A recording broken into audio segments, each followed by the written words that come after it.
Welcome, folks. Another episode 5. Today, we have a special guest. He is a lifelong learner, a college success advisor at College Vision. He's also a life coach at one point, an entrepreneur, and money advisor. Many things I can encapsulate in one thing. But thank you for being here, Benjamin Concepcion. Thank you for the strong introduction. Love is mutual, you know. That's the least I could do. I actually got to commend you for something because you were the person that was responsible in introducing me Toastmasters. I don't know if you remember. We went, yeah. Now I'm an avid member. I'm actually an officer for the Toastmaster Club at my job. Yeah, man. That's it. It is, and I gotta. If it wasn't for you, I don't think I would be there. So much appreciated. Congrats. No problem at all. So let me ask you this, right? You have one of the best job titles I've ever heard. You are a success advisor. Success advisor. Yeah. Success advisor. So just tell me how do you define success in your own personal life? Success really is whatever is after that goal that you plan on achieving. That's what I believe is success. Whether that goal be I just want to go run a mile today. That's success once you get to that mile. I just want to have $20 in my bank account by the end of the week instead of going negative. That's successful. You know what I mean? Because I think the term success is kind of seen as like the CEO of a company and he's the top making $1 million. And if you're not there, you're not successful. Right. I think that's a lie. Like we are people of color. Right now, you own a home. A black man owning a home in America. That's success. Like you know what I mean? Like that's strong, right? And like that's stuff that some people couldn't even think of achieving. And like before I go super deep, right? Unless if you want me to go super Go deep. ahead. Go ahead. Edit whatever you need to edit, man, because I'm gonna chop it up. Okay. Yeah, there was this. You know me, I love reading. And this book called The Dream Manager, and in the Dream Manager book, they mentioned how like dreams have evolutions, right? Like your dream when you were 5. Maybe you achieved it by the time you were 6 or 7, but then after that, now your dream is bigger than that. Your goal is bigger than that, and it's constantly evolving, right? Like this is your first house, right? Or is it? This is your first house, right? Okay. Well, now I want to own more real estate. Now it's not. Now the first goal was like, yo, I waited this long to get this first home. Now it's done. What's next? Boom, the evolution, right? Now you got a 2-family. Okay, let me get a 3. Let me get a duplex. Let me get a complex. And it constantly evolves, right? But all those small goals, right? All those things that may look small to others is really successful to you. Having your first son, that's successful to some people, right? Is really how you see it. So whenever you achieve whatever goal it is, whether it's waking up at 6 a.m., things like that, right? That's all successful. That's all success, in my view. So when I'm a success advisor, right? Like I coach my students, I talk to them, I advise them in a way that really we find what you want. Maybe A's aren't the thing that you want. That's what everybody wants. But maybe what you want is just B's and graduate. You know what I mean? And really play the game and do this stuff, right? Like let's make that happen. However you want to do it. Okay. So that's my definition of success, I guess. Okay. So then, what's the you have for people that have that struggle with being successful or in helping them be successful? What advice do you give, or where do you tell them to start? Yeah. So now lately I've been on a strong Nipsey Hussle vibe. Oh yeah. Yeah, it's Victory Lap, man. Your boy drops gems and gems and gems, and I think one of the biggest things that I've learned from this is like the the strength that comes from being yourself and like knowing who you are and bringing that authenticity to the game of wherever you step. Okay. Whether that be in the street, whether that be in the classroom, whether that be at work, whatever, being yourself constantly. Um, and I think that's my navigation or my way of finding success in people or trying to help them, guide them in the process. Really like, yo, what's at your core? You know what I mean? Like, yeah, you're telling me you want to build your credit because that's what everybody's telling you that you need to be doing. But really what is your heart telling you? You know what I mean? What is that core? What's that inner self telling you for real? You know, like when you learn how to listen to that and how to work with that, like life just at least for me, when I started going into that aspect of really being who I wanted to be, and understanding that I don't have to doubt myself when I feel like I need to make a decision, because maybe I'll make a mistake, but it's all good. That's my mistake. You know what I mean? I learned from that and I needed that probably to get to where I need to be next. You know what I mean? So, um, yeah, just finding for advice to other people about finding success is really stay true to yourself. Because like, oh, this is like for example, right? Like I've always looked up to you, right? You have a son, right? You have you have a home, right? This is beautiful, right? You have a nice job, right? Like you do all these things. It's not like I'm gonna be like, oh, I'm trying to take your shine. You know what I mean? Like I would never. I don't want a house like this, right? This is your crib, Right. right? But then when you have these people, right? It's the killer of Nipsey, right? Like who is in the same neighborhood, who still grew up in the same way, adores him, right? But in a way, envy, hate, all these things start growing out of not really tapping into who you are. You know what I mean? To really what's good for you. Because maybe your favorite color is red, but my favorite color is yellow. You know what I mean? And why not build off that way instead of trying to stay like, nah, I need to have red. I need to have this house. I need to, and constantly feeling that sense of anxiety and urgency of taking what other people's success is, right? So, um, going back, I studied. I told you I studied abroad in Bhutan, and in there I got to learn. There was a class called the Sociology of Development. And I appreciate the professor now. I did not appreciate her while I was there, which is crazy. It wasn't clicking, Right. But then when I came back to America, I'm like, wow, I appreciate that class to the fullest. So in that class, we were kind of looking at development, and What kind of development? so for example, what modern looks like. Okay. So we have first world countries and third world countries, right? Okay. Who decides that scale? Right. Who? America, right? And like European countries, right? The modern countries, the one with the big bucks, right? They decide if you're first class or third class, right? Or first world, third world. And all the third world countries, just like when we hear the term of competing with the Jonases, right? Like you need to have the nice car like everybody else. You got to get this lease so you can meet the neighborhood standards, right? You don't want to look like you're broke, right? All these capitalistic ideologies, right? Ideologies, is also across the world. And so that's why I appreciate going to Bhutan so much, because they have their own form of modernity, right? Of what makes it modern. Yeah. So that's the new word, right? So that's their own authentic way of growing, right? Is focusing more on the culture and the traditions of the people instead of having to have the biggest building in the world. Instead of having to have the most income producing companies in the world. You know what I mean? It's more of like, our way of growing in Bhutan is through the environment, through culture, right? Through happiness, like all these different things that across the world, just like, what the? And I can promise you that Bhutan is one of the places that I've been to in the world that it's different, man. It's different. Like it's literally like a whole other world. Like, just give a little insight to our viewers. If I'm not mistaken, Bhutan was considered one of the happiest places in the world, right? Yeah, so there is some merit to what they're saying. Yeah, of course. And if you see, I believe, was he the prime minister of the country? He has a TED talk. I forgot his name, but basically, their whole country is CO2 negative. Right? Like while every other China and India, which are in between, which are sandwich Bhutan, are one of the biggest CO2 emitters in the world, right? One of the top. And Bhutan, with all the I'm getting stuck. With all the conservation that they have and the forest that they take care of and all these things, they actually don't emit CO2 because all the trees and all the natural resources they have. Don't let that go off into the world, which is pretty amazing. And once again, right? Like I remember when I got there, you don't see like giant buildings, you don't see like crazy advanced cars. Like it's a really simple, peaceful lifestyle. But and then in America, it's like you gotta have the biggest car, the loudest car, you gotta have the biggest home, all these things. It's like your life is a lot simpler than that, And,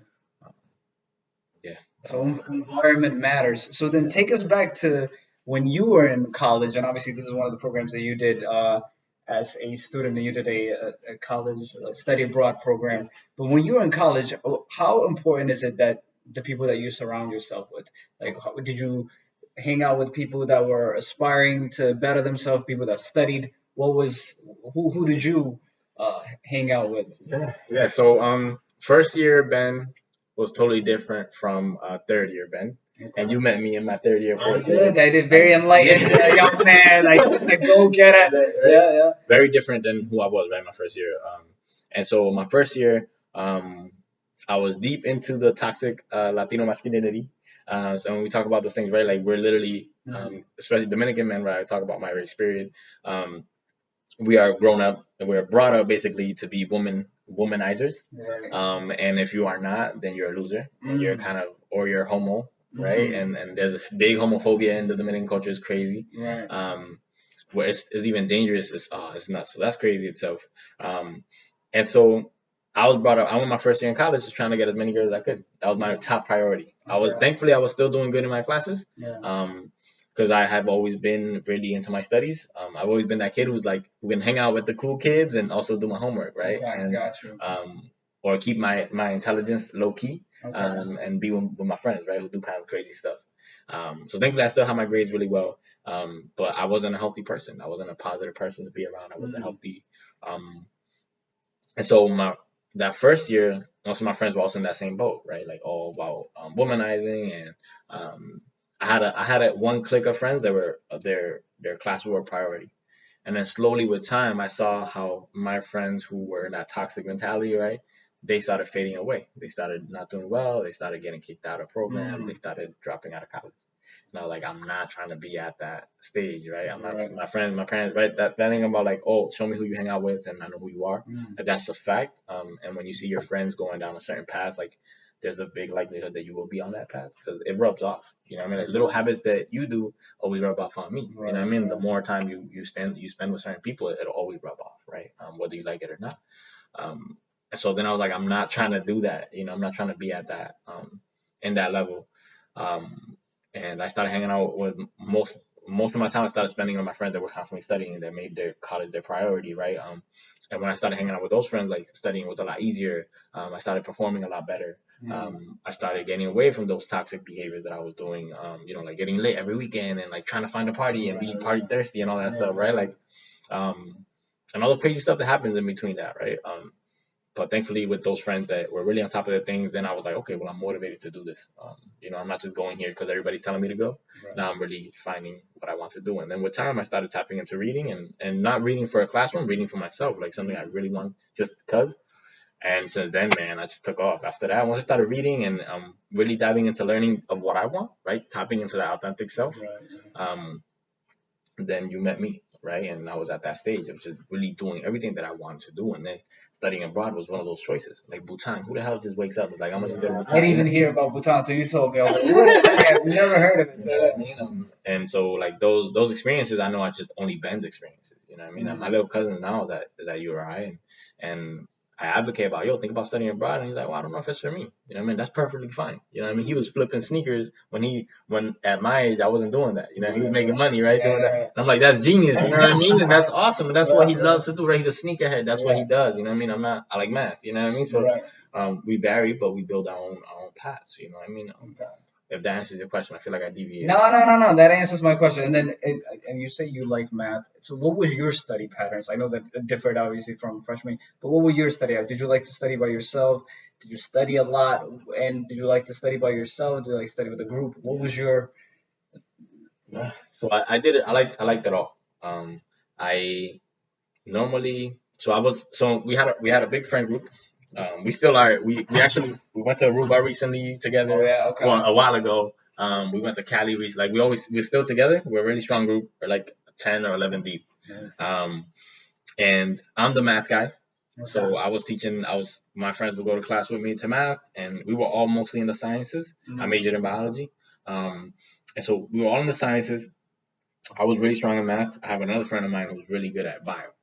So I was okay at bio, but it wasn't my top strength. So when we would all try to study on our own, whatever the topic was, and then at a certain time throughout the week or something, we would set up a time to meet together and study and go over the material, whatever it was for that week or whatever, before the exam or anything.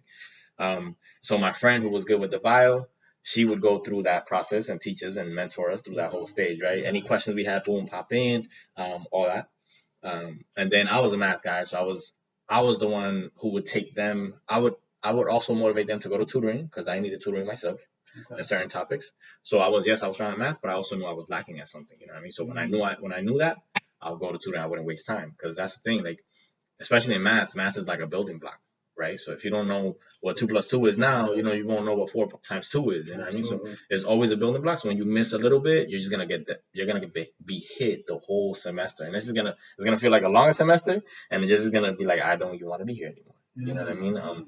So whenever I saw something was lacking, I would go to tutoring instantly, devour the information, understand it, boom, boom, and then bring it back to my friends. You know what I mean? And then we would all kind of decipher it and understand it, and then we go into the exam ready, on deck, and we all passed. We all graduated.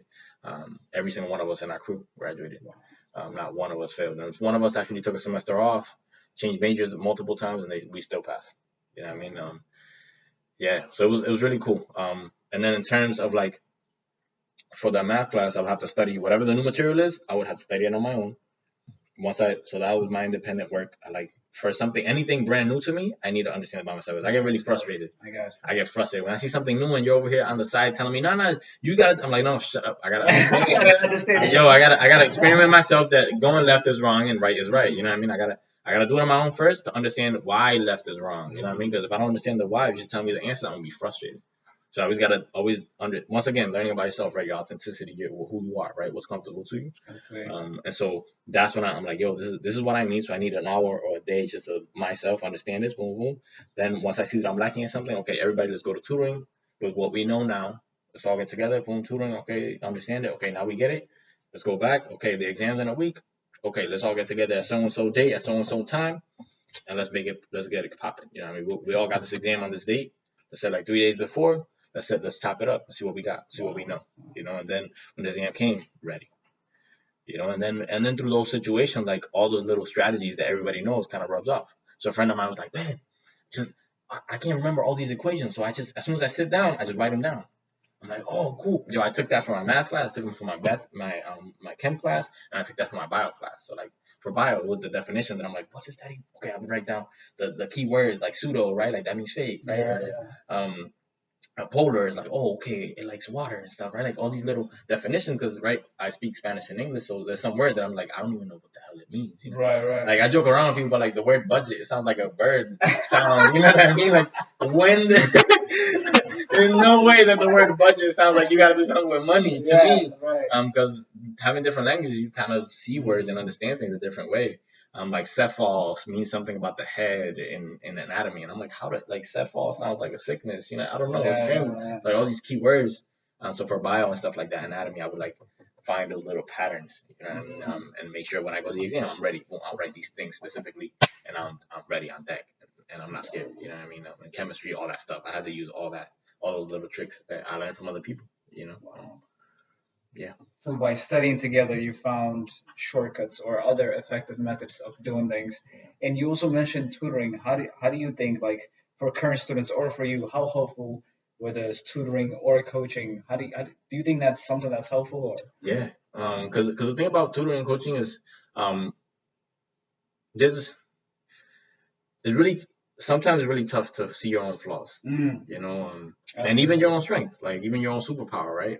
People are telling me like, oh, Ben, you have a social superpower, right? Like I like to communicate with people, I like meeting people. Yeah. But to me, it's like my superpower, my weaknesses is like this, right? Like I just can't see it. You know, you see it, you're like, yo, Ben, there's something right there. I'm like, yo, what are you talking about? I don't, you know, how are you gonna see that, right? So the same example goes for your strengths and weaknesses. So to get to the stage of okay, yo, I need tutoring. Oh, I need coaching. You got to be able to be so self-aware to look at yourself in the mirror and be like, yo, I got this. You know what I mean? Like, this is my weakness. This is something I'm not good at. This is something I'm lacking, right? So, in my math classes, like I said, I like numbers. So, like, when I don't understand something, I'm like, oh, why don't I get it? You know, this is an equation. This makes sense. You know, one way or another, it needs to make sense. So when I found myself not getting it, then I'm like, okay, well, I need tutoring. You know, I need someone who's at this other level. Even now, right? Like we just talked about money a few minutes ago, and you're teaching me things. I'm like, yo, I didn't know that. You know, and that's gold. That's gold. You know, because you learned that from your experience that I never had. You know what I mean? And once again, that makes you your authentic self, right? That makes you have these stories that only you can go through, and now you got, you know what I mean? Like only you can get these things. You know what I mean? And so in that same aspect, right? So that was that made me go to tutoring because I would miss a few things. But then in terms of coaching, just like, yo, if you just want to be better, period, you know what I mean? Why not get coaching? That literally makes no sense to me. You know, why not go and get a service that you know will make you a better person tomorrow? You know what I mean? Through trial and error, through experimenting, right? Through people that give you love and care. You know what I mean? Like why not? Why not strive to be better? And coaching doesn't only need to be like to a formal life coach or a coach person. You know what I mean? It can literally be that friend that you admire and you aspire to be. Sit down with them, have lunch, and buy them coffee, listen to their story, tell them to put you on game. You know what I mean? What inspires you about, yo, I love the discipline that you have. How are you disciplined? Yo, I wake up at this time, I do this, no excuses.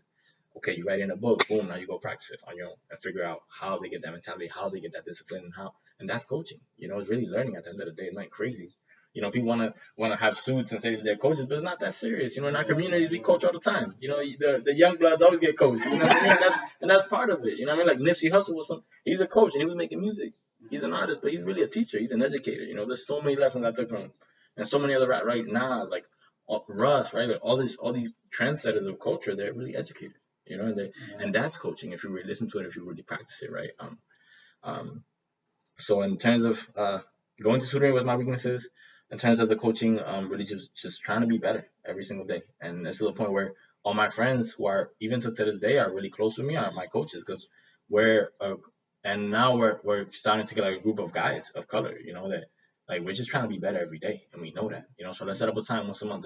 Let's just go get tacos, or let's go meet up and just get a beer or whatever. But those conversations, man, are gonna blow up, because now you and I were just shooting hoops, and you taught me some credit stuff. I'm like, what? And that's coaching, because that made me a better person in that department in my life, right? And like all these different things. And now you're going through fatherhood, right? And like those are things that I'm just gonna be learning if you're teaching, right? Like all these things, as you learn, you're passing it on, right? When I ask questions, and it's just an exchange like that. That's coaching. And now through your lesson, through your failures, right, or through your successes, now I'm gonna learn. And pass that on and keep it going, and get better and better. Like I have my little cousins, I expect them to be 10 times better than me. Yeah. Now they're younger, they saw it. So now I'll put you on game, and everything I teach you, I hope you to use it and make it better. Because now that's your duty. Like right now I'm taking my parents out of debt. We're gonna throw a big ass party, right? We're gonna show everybody. But I'm a little cousin, they're never gonna touch to debt. They won't be a slave to the lender, right? Because they already learned. They're like, ooh, that's nah. Ben struggle for this. And now I'm gonna avoid that. I don't need that lease. I don't need that extra couch to compete with the Jonases, right? Like all these lessons, and that's coaching. I talked a lot there. No, so I really appreciate it. So let me ask you this then. Take us back to your student self in college. What tools or what things you wish that were there for you that would have helped you to be more successful or to reach your full potential? Because our goal as a company, our mission is to engage, inspire, and connect students from all walks of life so they can reach their full potential. So whether it's in the college or things that you wish that were there to help you be successful, what things you wish? Wow.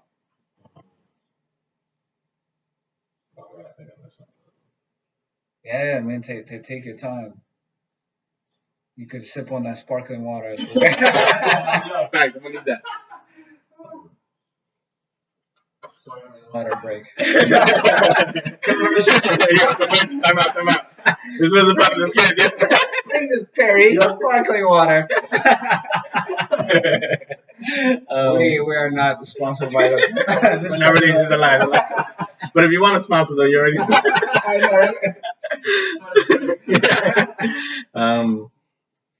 Wow, what I wish was there for me. What kind of tools?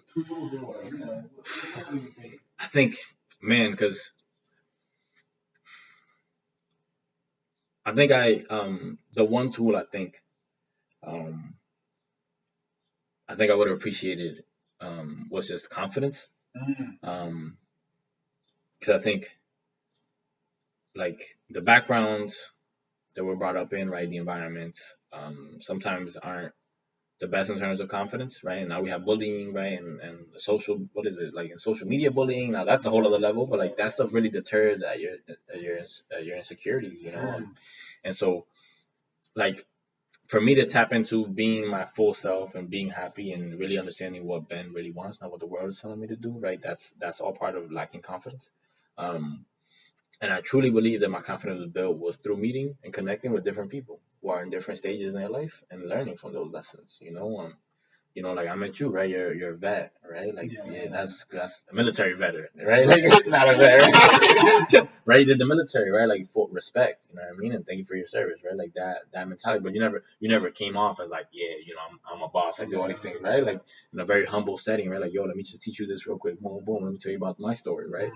I'm like, oh, that's an amazing life, And when you meet a new person, it's like a whole new world that you really tap into and you learn from. And you're like, oh, that's how that works. Oh, this is so the way I've been doing it was wrong. Maybe this is not okay. And meeting these people and these different experiences, I'm like, yo, like my life is dope. And like what makes us different is really cool. And kind of seeing like I'm hella social. You know what I mean? Oh, I like to talk about money in a way that's simple, not complex. And those are the strengths, those are the uniqueness that I bring to the table, right? And why do I talk about money and why do I care? Because I've been raised in poverty my whole life, and um to the point where it was negative, it had a negative effect on you to the point where that's something that I never want to experience again, or let anybody else experience it, right? There's a way for me to fix that.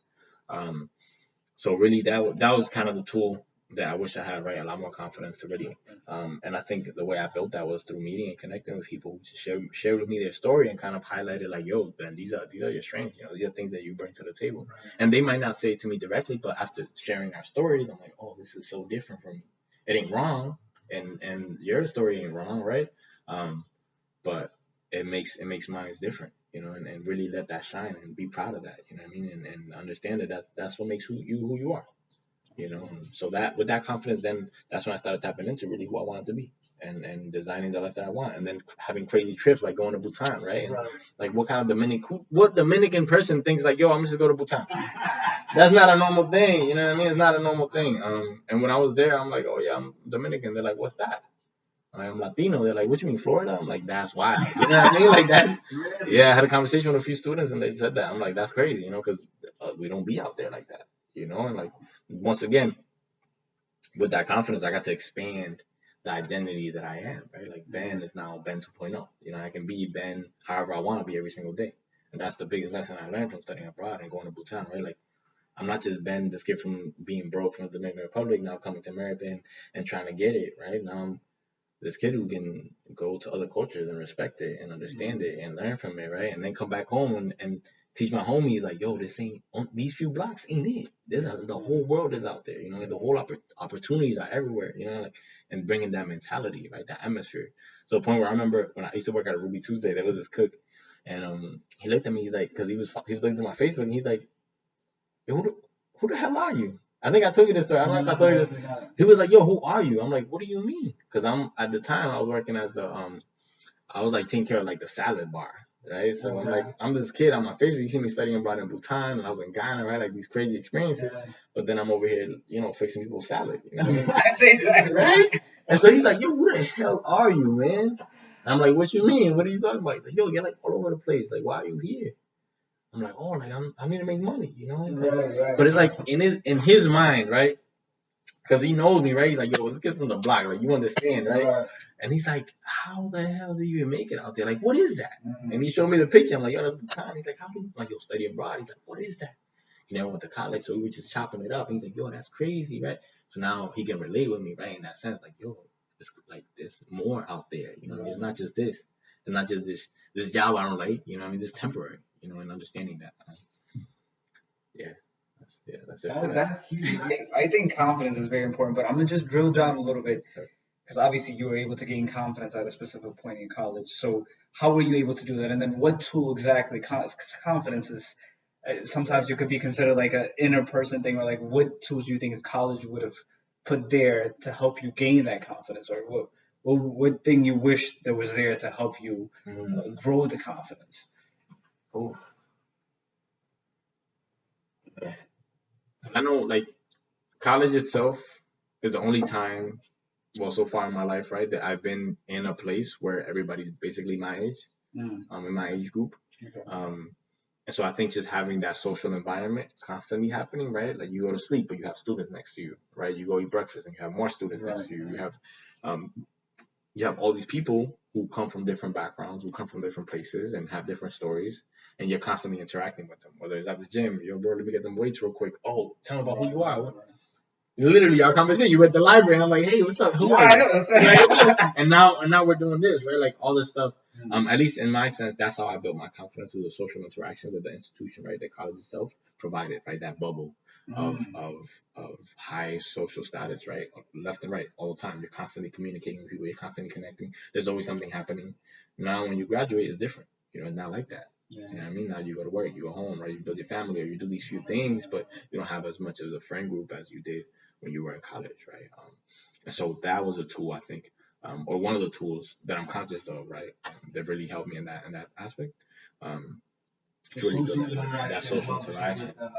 Like now, right? Like we have the alumni of color network that we do at URI, like that's part of that too, and I still keep building from it, right? So having those hubs where you can connect with people, that's why I think like what you're doing is dope, right? Because you'll be able to get people together in that sense, right? That's powerful. That's powerful, because maybe I'm too scared to just walk up to somebody and talk to them. Maybe I just hit them up, yo, you're doing math. Oh, you're the math dude? Yo, you went to tutoring? Can you teach me? I didn't have the time. I slept. I had to work. Put me on, right? Oh, I'm a commuter. I can't really be on campus like that. Put me on. I got you. And then boom, boom, that connection, and who knows? Maybe they do build confidence. Maybe they build something else, right? Once again, that's what I built. That's what I needed. Yeah. But having those things that those hubs that really let you connect like that, really built a lot of strength. And social capital is at least for me the most important thing right now. Yeah. And the last question is, I know you're a success advisor, so obviously you have a lot of students that you advise, and I'm sure a lot of students come with issues to you, and then I'm sure you have to solve a lot of issues. So what's one thing that you consistently see with your students? And I'm sure there's probably other students facing the same issue.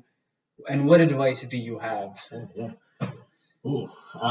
So when I think of that instantly, I think about my male students. So my male students, man, I love those kids to death.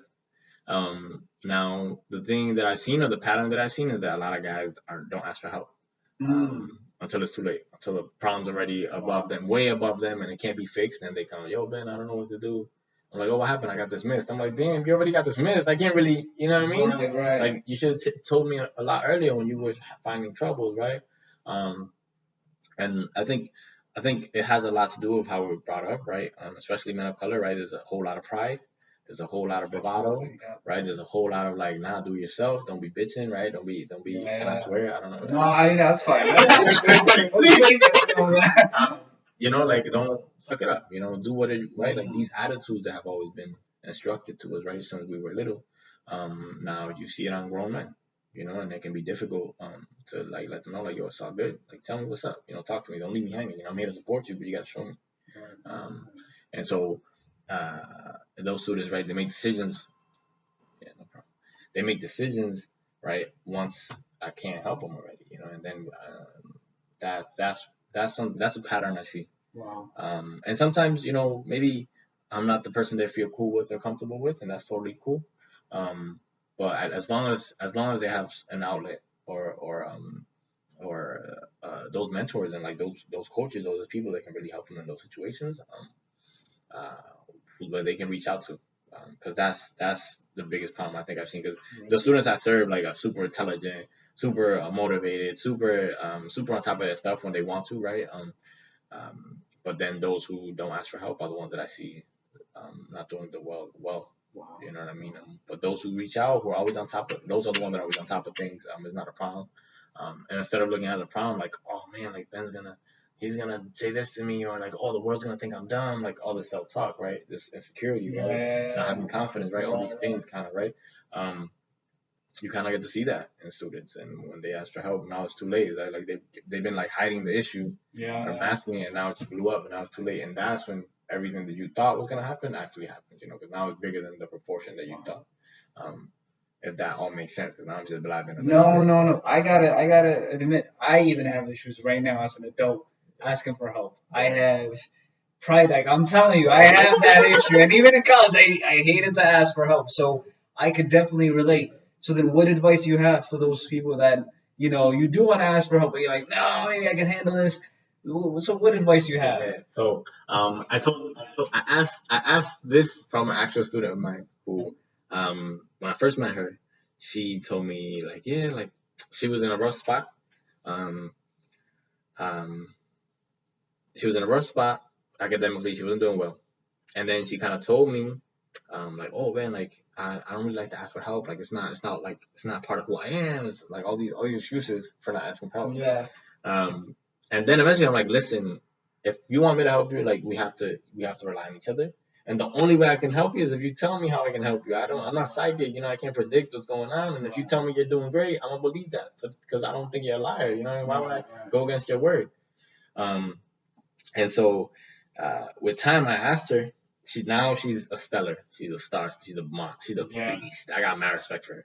When I told her she wanted to get that, she got that. And so Now she's doing amazing. And I had another student of mine who kind of confessed to me like, oh, I have trouble asking for help. And so I asked him like, hey, what made you write this question that you're asking me? Like, what makes you really ask for help? Like, what's up? And she was like, honestly, it was a lot of internal things. She told me like, what was going in my head that was going to happen if I asked for help was a lie. She was like, oh, like people are gonna think I'm dumb. Yo, if you ask for help, you're the smartest person in the room. Because everybody has that question. She was also like, think about like what's gonna happen when you don't. You know, like what's really gonna happen if you don't ask for help? What's really gonna happen? And like, oh, are you gonna fail this class? Oh, are you gonna get dismissed? Are you like now when you don't solve this now, when you don't ask for this help now, it's gonna take you way too long to solve it on your own sometimes. And if you do ask for it, then it'll just make everything a lot easier. Then you have more free time to do exactly what you want instead of thinking about this and letting it really grow in your head, right? Of all these things that could happen when they really don't sometimes, you know what I mean? So that's the same advice that I would give my other students. You know, my students that are not asking for help, I'm like, listen, there's a two-way street. If you want me to help you, got to tell me. And whatever excuse you have, we can work through it. Because it's really an excuse. When you don't ask for help, it's really an excuse. You know what I mean? Because at least for me, the easiest thing to do is to ask for help now. And now that I got through that stage, like, yo, if I don't, it's gonna take me 3 days to learn how to do this push up when I can just ask you, yo, teach me how to do a push up, right? Oh no, wait, I'm a man though. I should know how to do this, but like if I don't, it's all good. Yo, I don't even know how to ride a bike, man. Yo, teach you how to ride a bike. Why not just ask? Because then I'm just gonna bust my ass every time and get scratched up, and then I don't even want to ride anymore. I don't even want to go to school anymore. I don't even want to learn math. I'm bad at math now. And math, you gotta ask for a lot of help. So those are kind of those examples. So definitely, those are excuses, yo. Whenever my students are like, I didn't ask for help because of nothing, man. That's nonsense. You know what I mean? And sometimes it's something that's just internal. And we always got to solve for ourselves. You know what I mean? And it's just trial and error sometimes. Like that student of mine went through hell basically to be able to start asking for help. And now she's a star. She's like, damn, I wish I could have done this earlier. You know what I mean? That's usually the realization when that happens. You're like, oh my God, asking for help is really helpful. Yeah. Wow. Yeah. It's nothing crazy, you know? And sometimes it doesn't even have to be asking for help. It's just sometimes it's even just being curious. You know, like you just want to learn something from somebody else. That could be seen as asking for help, but it's whatever meaning you add to it. You know what I mean? Because maybe I just want to learn how to do a push up, right? Yeah. Instead of like, can you help me do a push up? Right. Instead of thinking of myself, well, I'm scrawny, I'm not a man, and for all these things, right? I'm just curious because he does a perfect push up. I just want to try it. Right. You know what I mean? Looking at it in a different angle for whatever suits your needs. You know what I mean? And make sure that you get the results. Because at the end of the day, that's what matters. You know? Yeah. I hope our viewers today watch the whole interview. I know it's a little bit long, but I gotta tell you, I learned a whole lot today. And I gotta give you a big thank you, Ben. I appreciate it, my man. Thank you for dropping gems. We don't have a lot of viewers, but I gotta tell you, if you could just drop anywhere, a place people could contact you, whether that's for financial advising, life coaching, whether that's for any type of advice where you're trying to achieve a goal, or because I consider you not only as a success advisor, you're a coach, you're a life advisor, and I think, and you have a great message and you know a whole lot. So if you could please share any place they could contact you at. Yeah, no, y'all can follow me on IG, cv.benjamin. That's about it. Facebook, Benjamin Concepcion, all that good stuff. My email at cvbenjamin1@gmail.com. And you can email me, ask any questions or whatever you need. There's a way that we connect. I love to connect, so don't be shy. Whatever you need, let me know. I'm here to serve. He hit me up to come here and make this happen. I never say no to this man. So this guy responded like, no problem. I got you. That's what he said. I'm man of my word. I told him a few months ago, yo, whatever you need, let me know. He supports me, I support him. As simple as that. If you got a good heart, I'll work with you. Whatever you need. Without. Yeah. Those people that are interested in finding someone to study with, and if you want to find a tutor, you want to find a coach, please visit homecenter.com. Thank you. Thank you. Appreciate you, Ben. No problem.